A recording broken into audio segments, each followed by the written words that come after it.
우리가 함께 읽은 요한 1서 3장에 있는 이 말씀을 통해서 하나님께서 주시는 은혜를 우리가 함께 나누기를 원합니다. 여러분, 이 요한 1서 3장에는 하나님의 자녀와 또 마귀의 이 자녀의 차이점을 요한이 기록을 하게 됩니다. 놀랍게도 이 요한은요, 이 하나님을 믿는 성도를 하나님의 자녀라 이렇게 표현을 하고요, 또 하나님을 믿지 않는 이런 불신자들을 마귀의 자녀라, 오늘 10절에 보면 그렇게 포인되어 있죠. 참 극단적인 표현이긴 한데 사실 이 요한이 아주 나이가 많은 상태에서 노년에 이 말씀을 기록을 하게 됩니다. 그래서 이 정세를 다 살펴보고 이 자녀 같은 우리 성도들을 향해서 아마 노인이기 때문에 이런 표현을 했지 않을까, 저는 그런 생각을 한번 해봅니다.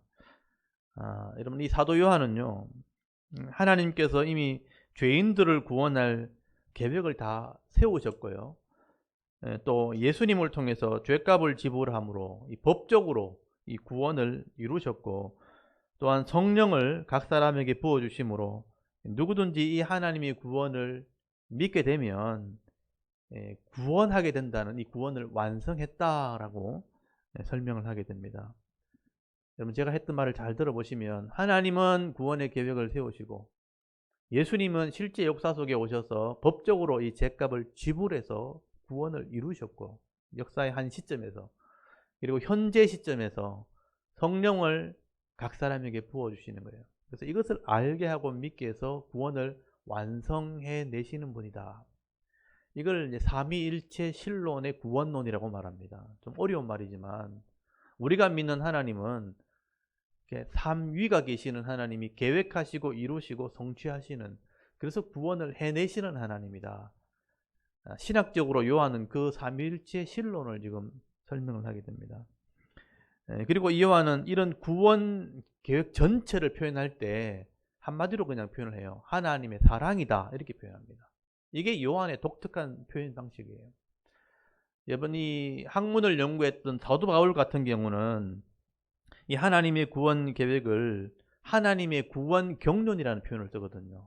하나님의 구원 경륜, 전체를 하나님 계획하셔서 이걸 이루셨다 하는 경륜이라는 단어를 쓰는데, 오늘 요한 같은 경우는 이렇게 죄인이 구원받는 이런 하나님의 은혜를 하나님의 사랑이라는 표현으로 표현을 하게 됩니다.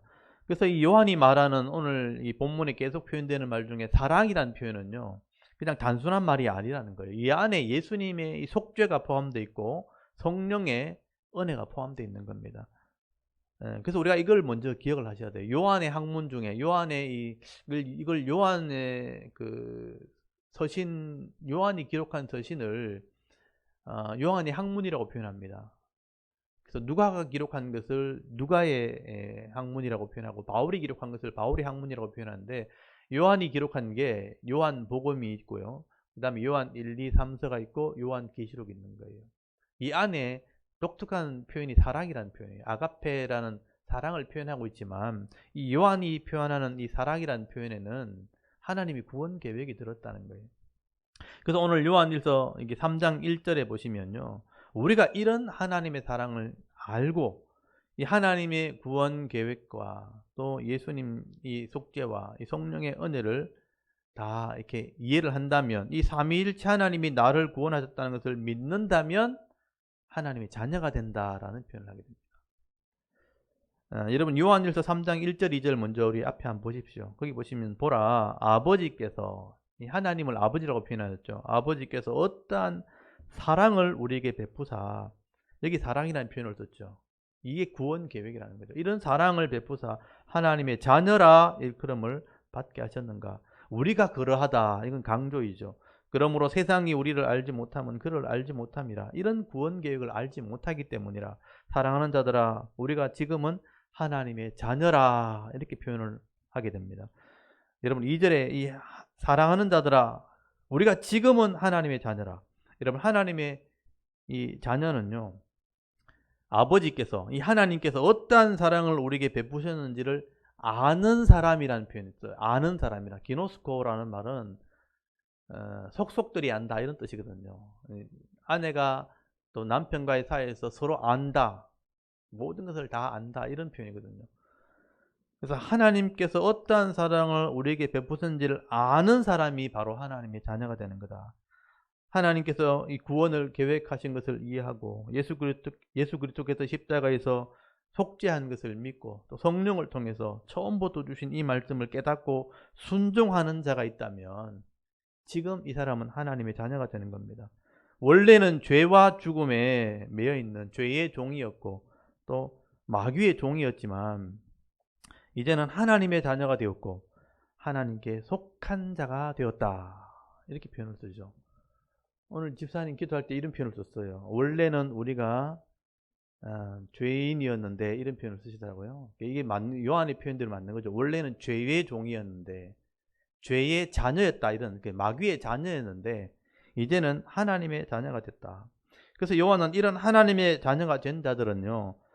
이런 하나님의 구원 계획을 믿지 못하는 불신자와는 분명히 차이가 있다는 것을 설명을 하게 되는 겁니다. 오늘 이 주제가 그거예요.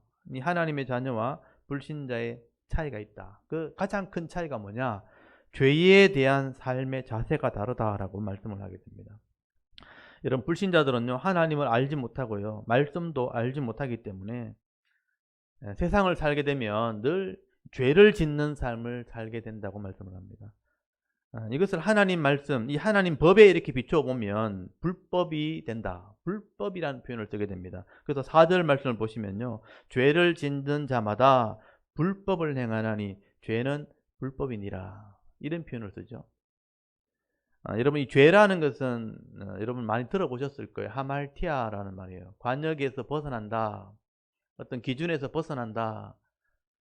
이렇게 화살을 쐈을 때 관역에 못 미치는 것, 옆으로 벗어나는 것, 또는 지나가는 것, 관역에 맞지 않는 걸 말하는 것. 이게 죄라는 개념이에요. 하말티아라는 말은 관역을 벗어났다.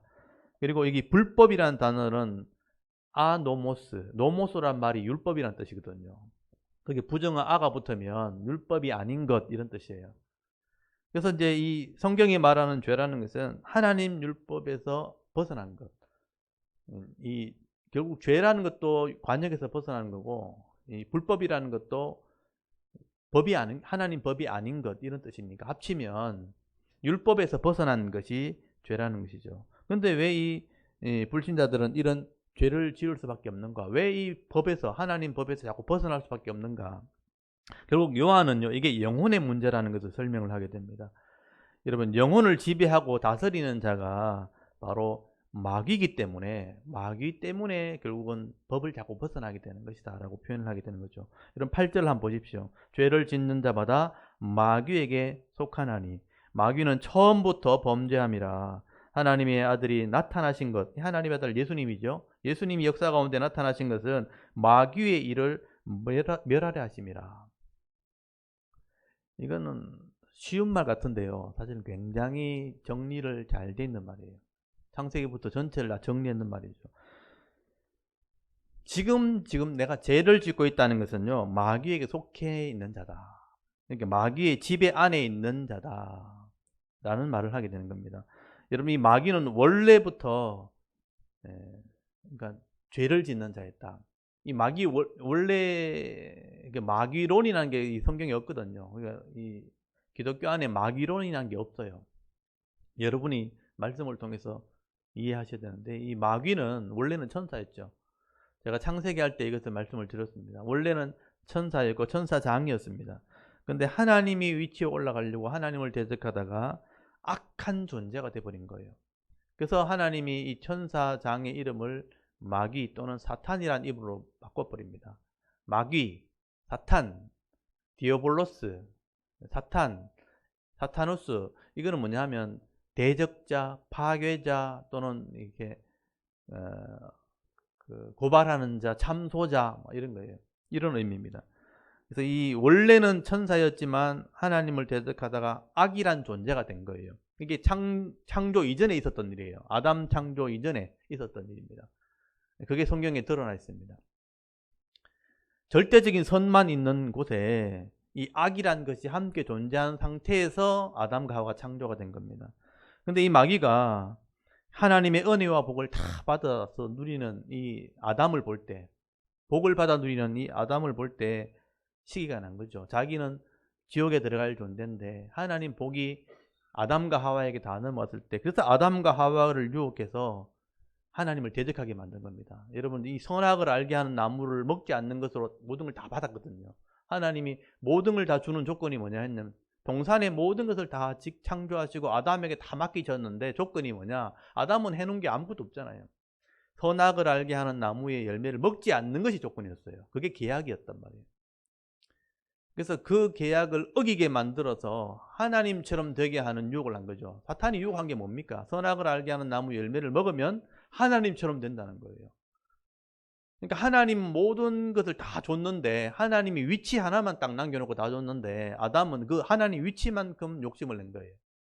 선악을 알게 하는 나무를 먹으면, 열매를 먹으면 하나님처럼 된다는 것을 가지고 이 마귀가 아담과 하와를 유혹한 겁니다.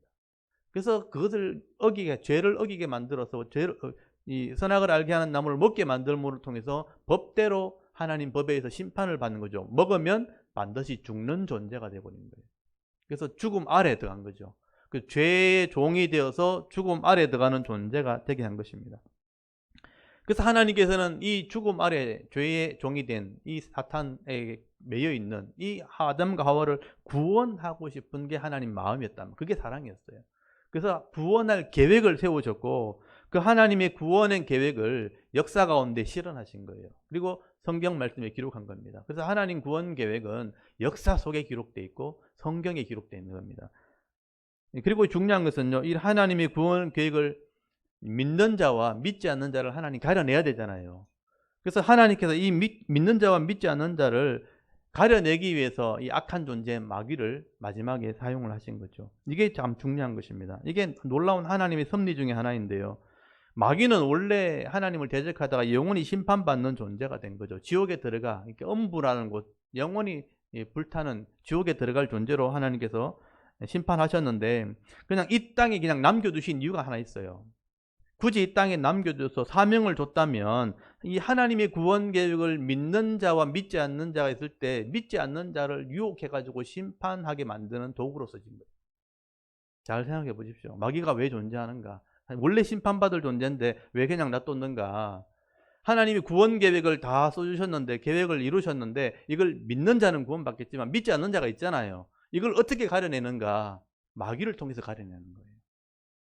그래서 마귀는 이 사람들을 유혹해가지고 심판받게 하는 도구밖에 안 되는 겁니다. 이게 마귀의 존재 이유입니다. 하나님 구원 계획을 믿는 사람은 하나님 구원하시겠지만 믿지 않는 자는 마귀에게 유혹받게 돼 있어요.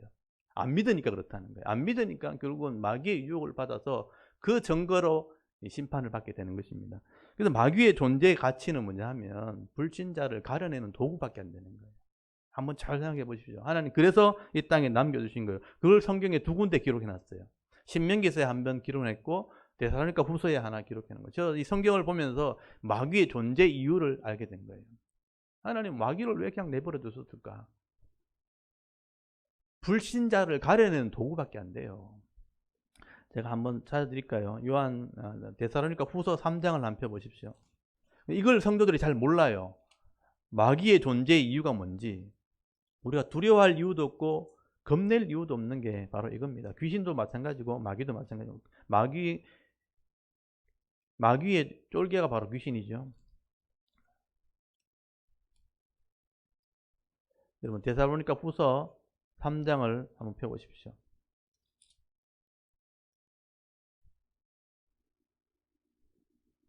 죄송합니다. 데살로니가, 잠깐만요. 데살로니가 후서 맞는 것 같습니다.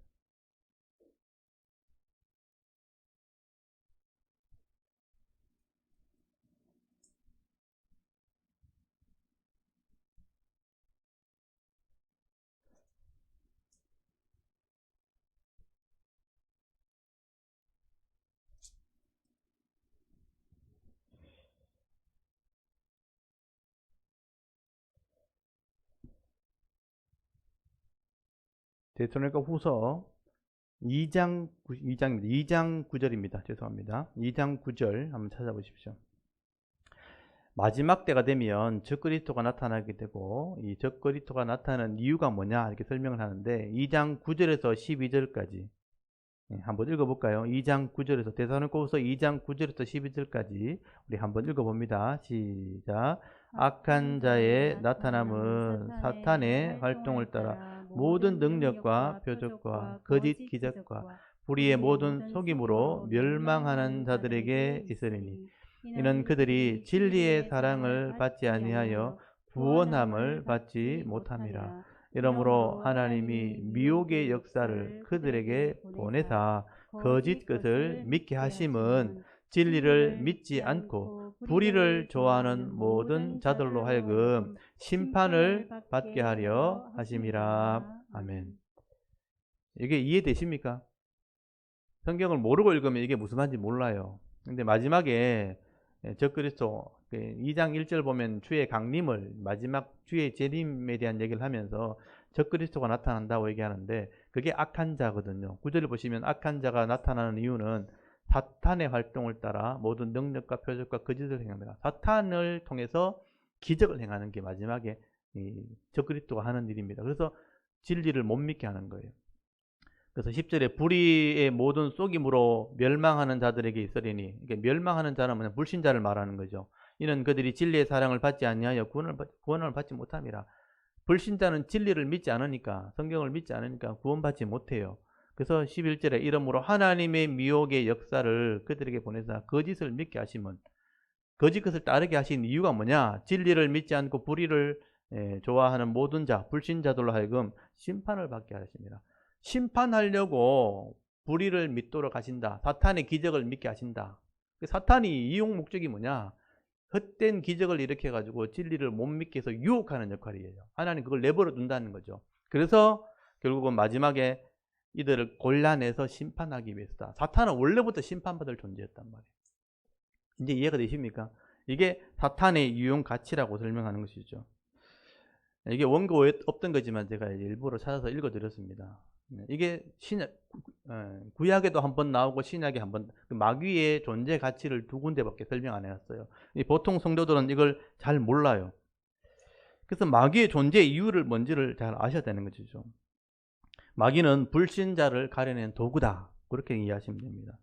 그래서 우리 성도들이 이 마귀를 무서워할 이유도 없고 두려워할 이유도 없습니다. 마귀는 단수고요, 귀신들이 복수거든요. 귀신들이 그것을 계속 미혹하는 거죠. 결국은 귀신들은 우리에게 어려움을 주는 거죠. 어려움을 줘서 믿지 못하게 하는 역할을 하는 겁니다. 온갖 미신을 만들어내고 사기꾼처럼 이렇게 하면 잘 된다, 저렇게 하면 세상에 잘 된다는 유혹을 하죠. 그래서 가서 이렇게 산에 가서 기도하게 만들고, 나무한테 절하게 만들고, 우상을 섬기게 만들고, 물질을 따라하게 만들고, 이게 다 사탄의 유혹입니다. 근데 진리를 아는 사람들은 이걸 따라가지 않는다는 거예요. 성경의 진리를 알고 말씀을 진리를 아는 사람들은 이런 유혹에 넘어가지 않습니다. 기적을 봐도 넘어가지 않습니다. 그래서 이런 귀신의 이런 요즘에 영화나 이런 데 보면 귀신을 이용해서 많은 영화들이 나오잖아요. 뭐 흉가나 주로 어둠에 많이 나오죠. 캄캄한 밤에 우리를 이렇게 괴롭히고 죽이고, 우리 어릴 때는 뭐 화장실 갈 때 뭐 파란 종이 줄까 빨간 종이 줄까 이 정도였지만, 요즘에는 이제 실감나게 귀신들이 우리를 위협하고 죽일 것처럼 얘기하잖아요. 근데 귀신들이나 마귀는 우리를 죽일 권세는 없어요. 그냥 두렵게 만드는 존재밖에 안 되는 거죠. 그걸 두려워하면 안 된다는 얘기죠. 그냥 불신자들을 못 믿게 해서, 진리를 못 믿게 해서 같이 심판받게 하는 도구밖에 안 된다는 거죠. 그거를 여러분 잘 아셔야 돼요. 그래서 이 요한이 아주 명쾌한 말을 하는 거죠. 처음부터 이 마귀는 불순종했다, 죄를 짓는 자였다, 대적자였다, 그렇게 표현을 쓰는 거죠. 그래서 오늘 거기 잘 보시면요, 거기 처음부터 이 마귀는 범죄한 자였다. 3장 8절 말씀 있죠. 죄를 짓는 자마다 마귀에게 속하나니 마귀는 처음부터 범죄했다 하는 표현을 쓰게 되는 것입니다. 그러므로 하나님께 속한 이 자는 이 마귀에 속한 자와 전혀 다른 것입니다. 그래서 하나님께 속하지 않는 자는 반대로 얘기하면 마귀에게 속한 자가 되어지는 것이죠. 그래서 요한은 이런 원리를 가지고 하나님을 따라가는 하나님의 자녀와 이 마귀를 따라가는 이 마귀의 자녀를 극단적으로 지금 비교를 하게 되는 것이죠. 그래서 누구든지 지금 내가 죄를 짓고 있다는 것은요, 마귀의 지배 아래 있다. 원래부터 범죄한 자에게 지금 갇혀 있는 거다, 속해 있는 거다라고 표현을 하게 됩니다. 그러나 하나님의 자녀는요, 마귀에게 유혹을 받아서 잠시는 이제 속을 수 있어요. 잠시는 범죄할 수 있어요. 근데 중요한 것은요, 하나님의 자녀는 금방 죄를 알게 돼요. 이 불신자는 계속 끌려가는 자들이지만 하나님의 자녀들은 잠시 죄를 짓다가도 하나님 말씀을 알고 있을 때 또는 성령을 통해서 이거를 탁 깨닫게 하는 거죠. 그래서 회개를 하게 되는 겁니다. 근데 불신자는 그렇지 않죠. 죄를 지어도 그냥 이렇게 막 애써 부인하면서 그냥 지나가 버리는 겁니다. 그래서 여러분, 하나님의 자녀와 마귀의 자녀의 가장 큰 차이가 있다면 죄를 짓고 그냥 이렇게 지나가느냐 아니면 그것을 금방 깨닫고 회개하느냐, 그게 차이가 있는 겁니다. 그런데 요한은 이런 근본적인 차이를 이제 단적으로 지금 설명을 하게 됩니다. 처음부터 죄를 짓지 않으려는 마음이 내가 있는 것과 또 죄책감 없이 그냥 막 죄를 짓고 살아가는 그런 모습으로 살아가는 자들과 지금 비교를 하는 것이죠. 여러분 9절 한번 보십시오. 중요한 말씀입니다. 하나님께로부터 난 자마다, 하나님께 났다는 것은 육신으로 한번 태어났잖아요. 하나님께 났다는 것은 거듭난 자를 말하죠. 거듭난 자는 죄를 짓지 아니하나니, 이 극단적인 표현을 써요. 이게 원래 구원파들이 잘못 이용한 구절 중에 하나거든요. 죄를 짓지 아니하나니 이는 하나님의 씨가 그의 속에 거하며, 이 하나님의 씨라는 표현이 이제 중요해요. 성령이라고 볼 수도 있고 말씀이라도 볼 수 있어요. 하나님의 씨가 그 속에 거하며 그도 범죄하지 못하는 것은 하나님께로부터 났다. 다시 거듭난 자다 이 말이죠. 거듭났기 때문이라. 이러므로 하나님의 자녀들과 마귀의 자녀들이 드러나나니 그랬잖아요. 이 두 개의 표현을 썼죠. 하나님의 자녀, 마귀의 자녀. 무릇 의를 행하지 아니하는 자나 또는 그 형제를 사랑하지 아니하는 자는 하나님께 속하지 아니하느니라라고 말씀을 합니다. 여러분, 이 말씀에 굉장히 중요한 포인트가 안에 있어요. 이 3장 이 말씀 중에 제일 중요한 말씀이 9절 10절 말씀입니다. 하나님의 자녀들은요, 그 마음에 하나님의 씨가 있는 자들이라. 그러니까 하나님의 말씀 또는 이걸 깨닫게 하는 성령, 다 이해가 같은 말입니다. 하나님의 말씀이 있기 때문에 죄를 이렇게 분별할 수 있다는 거예요. 그래서 악을 행하지 않으려고 애를 쓰는 것입니다. 내 속에 기준이 하나 있기 때문에. 그래서 죄를 짓지 않는다라는 극단적인 표현을 썼지만 죄를 지어도 금방 회개한다는 뜻이에요. 그래서 혹시나 실족해서 죄를 지어도 여러분, 하나님의 계명, 이 변하지 않는 하나님 말씀을 가지고 있기 때문에 늘 회개하는 삶을 살 수밖에 없는 것입니다. 그러나 여러분, 마귀의 자녀들은 그렇지 않습니다. 그 마음속에 말씀이 없어요. 기준이 없어요. 그냥 욕심밖에 없어요. 자기 욕심, 자기 중심, 그거밖에 없는 거예요.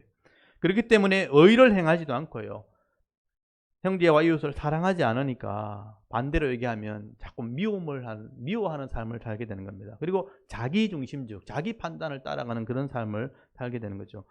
그리고 그런 삶을 전혀 부끄러워하지도 않습니다. 또 회개하지도 않고요, 도리어 막 자랑스럽게 여기는 삶을 살아갑니다. 그리고 이 죄가 드러나도요, 감추려고 하는 거예요. 죄가 드러나면 회개하는 게 아니고 감추려고 하고 애써 잊으려고, 덮으려고 그렇게 살아가는 겁니다. 그래서 회개를 절대 하지 않는다는 겁니다.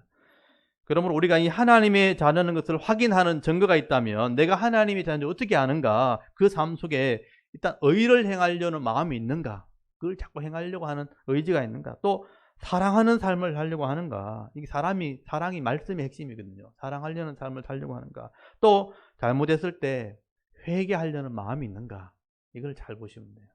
처음부터 죄를 짓지 않으려는 마음, 그리고 사랑하려는 마음, 그리고 죄가 드러났을 때 회개하려는 마음이 있는가, 이거를 점검하시면 되는 거죠.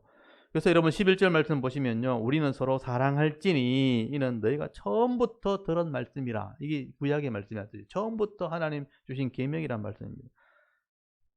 그러면서 이 요한은 창세기에 있는 말을 얘기하게 됩니다. 가인과 아벨을 이제 통해서 하나님의 자녀와 마귀의 자녀를 비교하는 설명을 하게 됩니다. 창세기에 나오는 말씀을 지금 비유를 하는 거죠. 12절 말씀 한번 보십시오. 가인같이 하지 말라. 그는 악한 자에게 속하여, 이 악한 자가 바로 마귀입니다. 악한 자에게 속하여 그 아우를 죽였으나 어떤 이유로 죽였느냐, 자기 행위는 악하고 그의 아우의 행위는 의로움이라.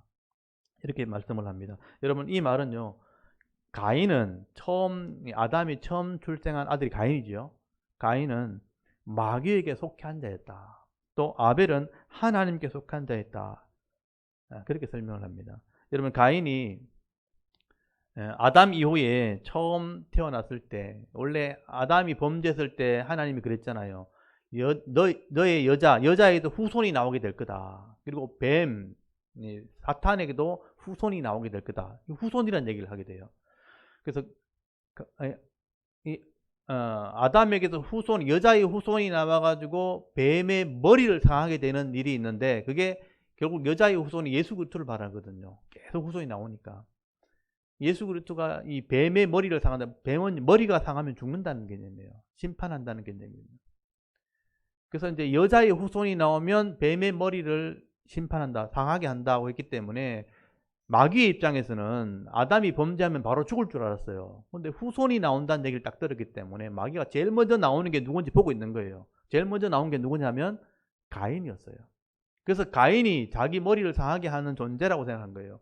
그래서 그거를 유혹한 겁니다. 가인을 유혹해서 자기 사람으로 만들어버린 거죠. 그래서 아벨이 나왔을 때는 자기 아버지 말씀을 따라서 예배하게 되어지고, 가인은 악한 자에게 속해서 죄를 짓는 삶을 살게 되는 겁니다. 그래서 거기서부터 갈려지게 되는 거예요. 그래서 하나님께서는 이 아벨의 예배는 받으셨지만 가인의 예배는 받지 않았다는 표현을 쓰게 되죠. 하나님께서는 왜 가인의 예배를 받지 않았냐면 악을 행하는 삶을 살았기 때문입니다. 악한 삶을 살았기 때문에 그 삶이 없는 예배는 하나님 받지 않았다는 뜻이에요. 그래서 가인의 예배만 받지 않고 아벨의 예배는 하나님 연락하신 것이죠. 그래서 하나님께서는 창세기 4장에 보면 가인에게 경고를 합니다. 일부러. 죄가 지금 네 문 앞에 엎드려 있다. 너를 삼키려고, 너를 다스리려고 지금 주장하고 있다. 너를 유혹하고 있다. 죄를 다스리는 삶을 살아라. 여러분, 창세기 4장을 한번 펴보십시오. 이 말씀이 굉장히 중요해요.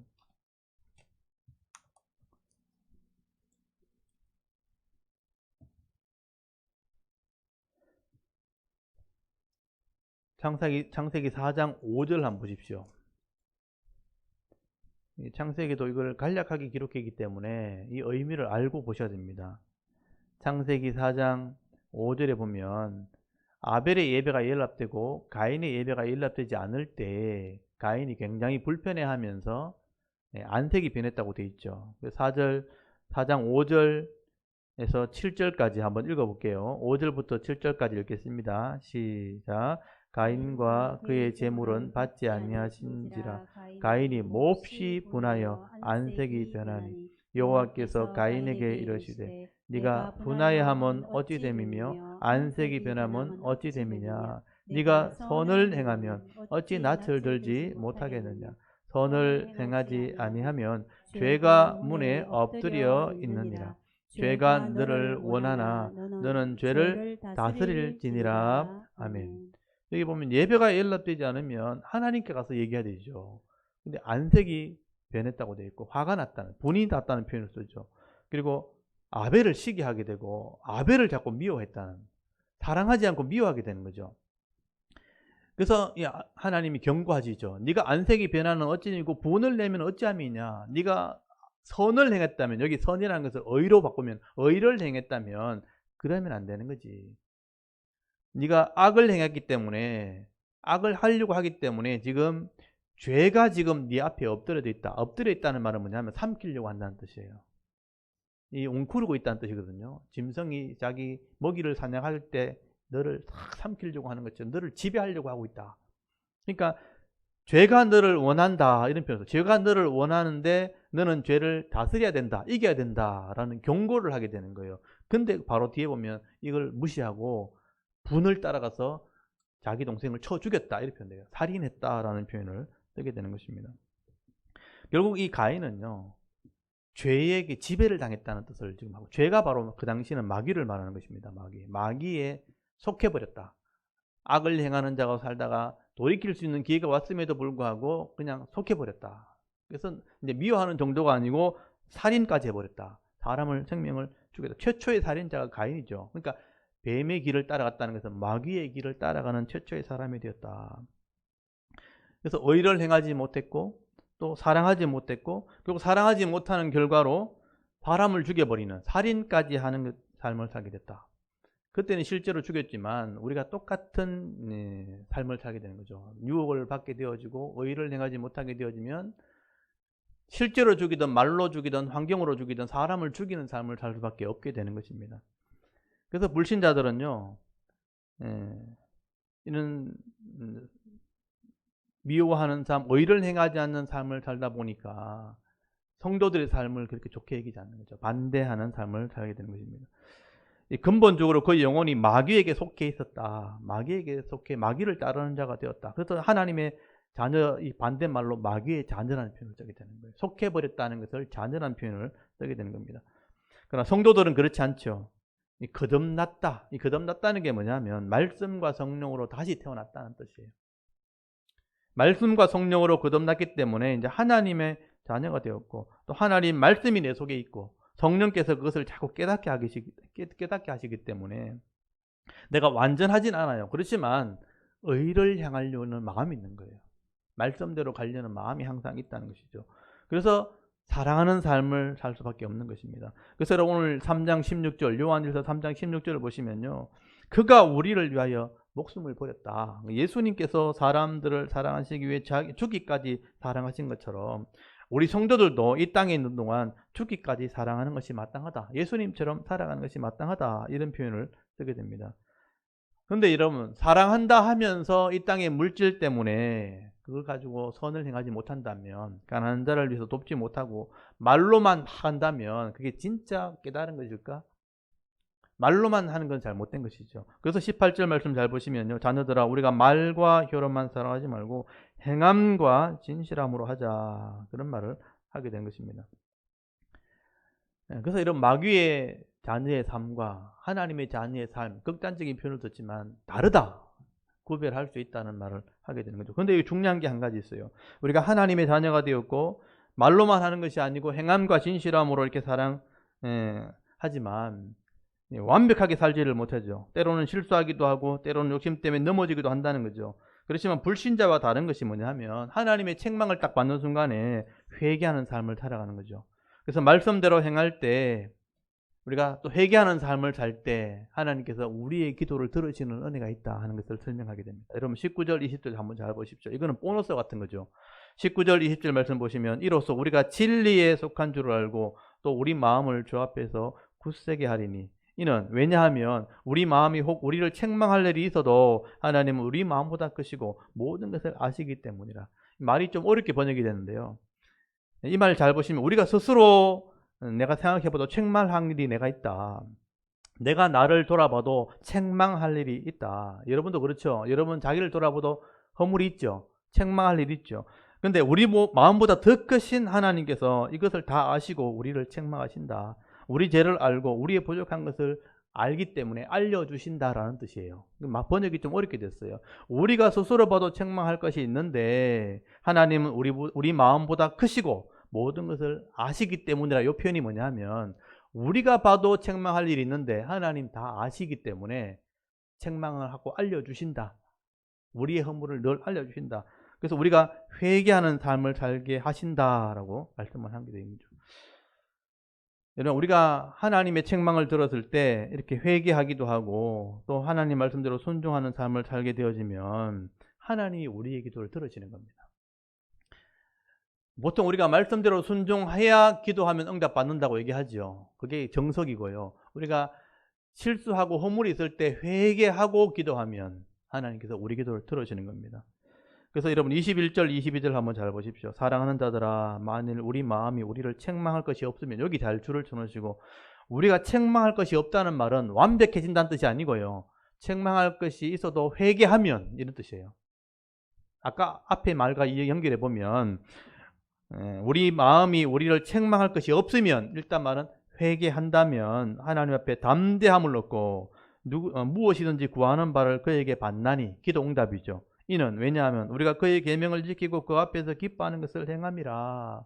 늘 회개하는 삶을 살기 때문이라. 그렇게 설명을 하는 겁니다. 좀 어렵게 설명되어 있지만 이해를 하면 이게 충분히 납득이 되어집니다. 여러분, 이게 성도의 복이라는 것입니다. 우리가 하나님의 계명, 이 말씀을 잘 배워서 그 말씀대로 순종하면 하나님께서 우리의 구하는 바를 다 들으시고 응답하시는 것입니다. 그리고 잘못된 것, 책망하는 것이 왔을 때 내가 회개하면 그 책망할 것이 없는 자가 되는 거죠. 그러면 기도가 응답되어지는 것이죠. 그래서 여러분 이런 은혜는 불신자들은 절대로 경험할 수 없습니다. 회개하지 않기 때문이죠. 잘못된 삶을 살아가면서 마음은 잘 되고 싶은데 잘못된 삶을 늘 살아가면서 회개하지 않아요. 그러니까 기도해도 응답될 수가 없는 겁니다. 하나님이 들어줄 수가 없는 거예요. 그래서 성도가 누리는 이런 기쁨이나 이런 즐거움이나 평안함은 절대로 불신자들은 누릴 수가 없는 것입니다. 그렇다면 우리가 이걸 이해했다면요, 이 땅에 살아갈 때 책망받는 일을 행하는 것보다는 반대의 경우가 더 지혜로운 거죠. 이왕이면 책망받지 않으려고 하나님 말씀을 순종하려고 애를 쓰는 삶을 사는 것이 더 지혜로운 것입니다.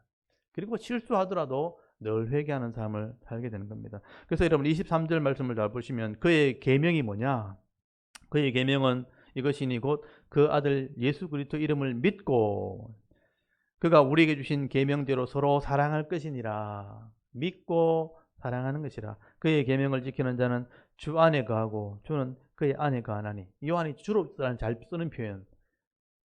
주 안에 거하고 주는 내 안에 거한다. 하나 된다는 개념이에요.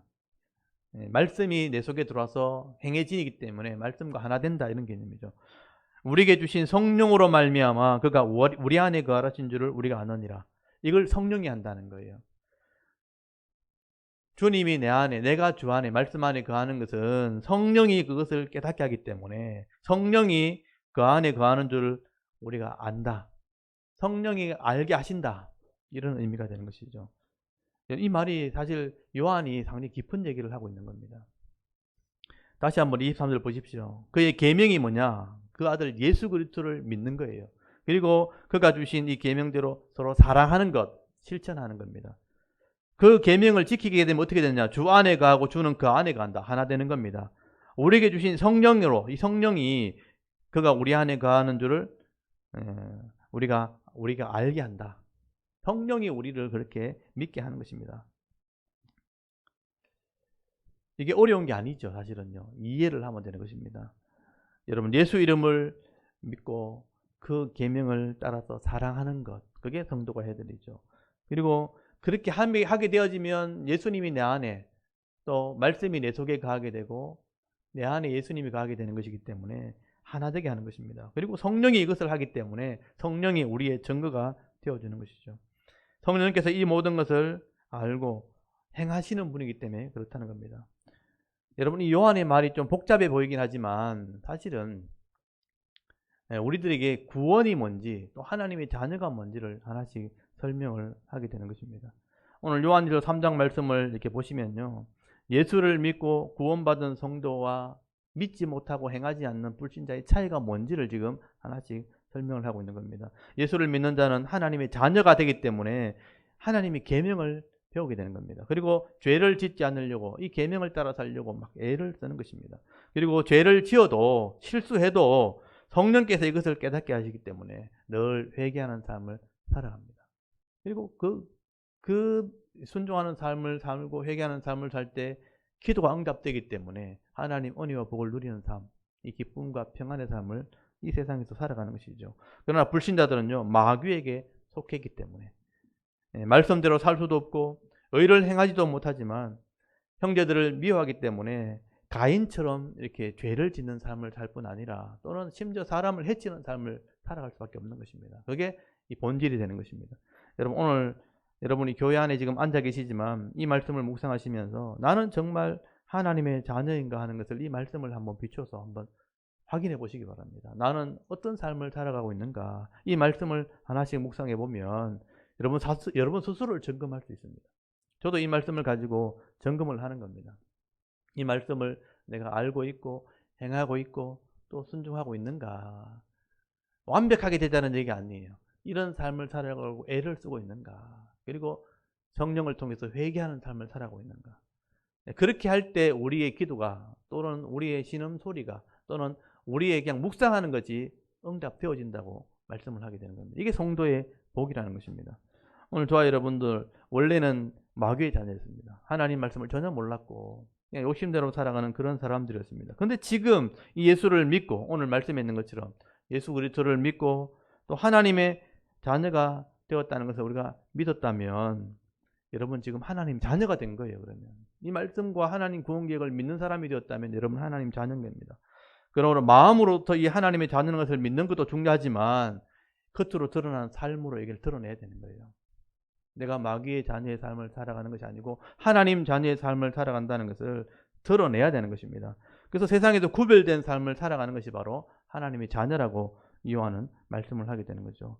오늘도 여러분 이 말씀을 통해서 또 성령께서 깨닫게 하시는 대로 이 하나님 말씀을 따라 내가 의를 행하고 또 형제를 사랑하고 또 이웃을 사랑하는 삶을 살아갈 때 이 땅에서 기도의 응답의 복을 받아 누리시면서 여러분의 각자의 삶 속에서 기쁨도 누리시고 즐거움도 누리시고 하나님이 주시는 이런 평안의 복을 받아 누리면서 살아갈 수 있는 저와 여러분의 이런 영적인 삶의 모습이 되실 수 있기를 주의 이름으로 축원합니다. 아멘. 잠깐 기도드리겠습니다. 하나님 은혜를 감사합니다. 오늘도 우리가